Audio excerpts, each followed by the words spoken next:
Well, widespread layoffs have been making headlines across the nation, impacting thousands of workers and their families.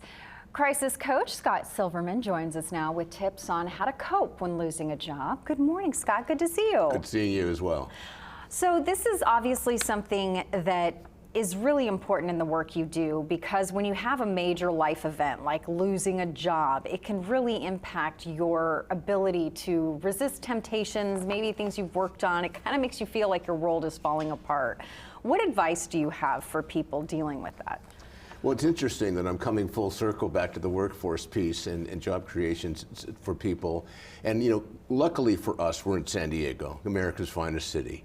So finding work is not that difficult. But if you're in that catastrophic event, in your parachute and you've just landed in someone's backyard and you don't know where you are or what to do next, it's real important to start taking certain steps. And most people aren't that familiar with job loss, if you will, especially the way the economy's been.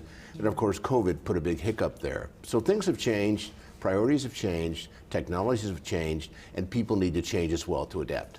So how do you change your mindset when you're dealing with a major crisis? Well, first and foremost, when it happens, understand it may not be your fault. I mean, sometimes people get fired, we know it happens, but most people that are in this current wave of what's taking place, not only nationally, but here in San Diego, it's important to understand that this is a catastrophic event, but it's yesterday and you can't change yesterday. So what's important, in my opinion, is start to focus on things that you need to do to prepare for the new job journey. Yeah. What has that looked like for people that you've had as clients? I mean, is it first coming to you and saying, I'm feeling low and I feel like I could give in to temptation with whatever substance they might be, dealing with?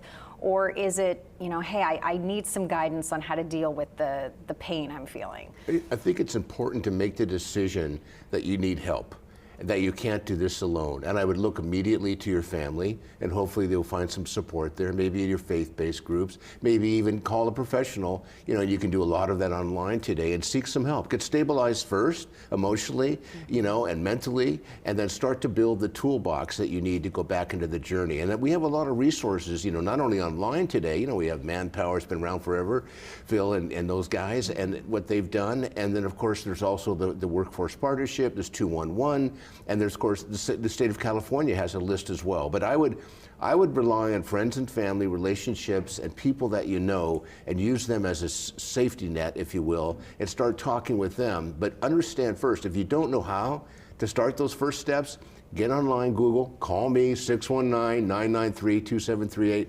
I'll do everything I can to help you. And one of the things that I'm doing now is I'm offering 10 minutes of free coaching, especially this catastrophic time.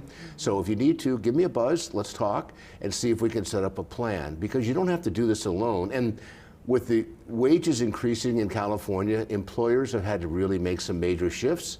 But our season's coming up, the tourist season. It's a big part of our economy. So you may not get back to where you were, but you might find a better place and a happier place to do some work.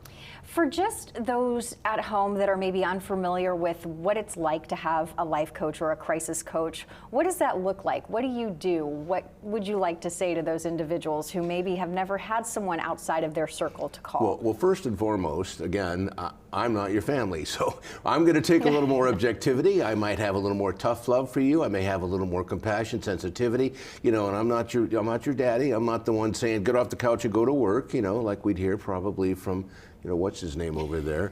So the goal is to understand that when you're working with someone who understands the terrain and the landscape, first of all, listen.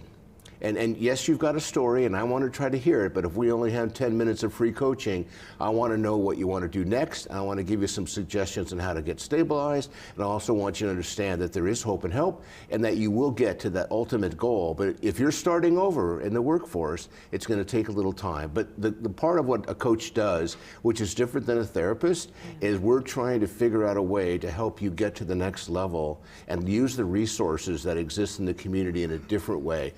My job isn't necessarily to make you feel good, but my job will help you end up feeling good.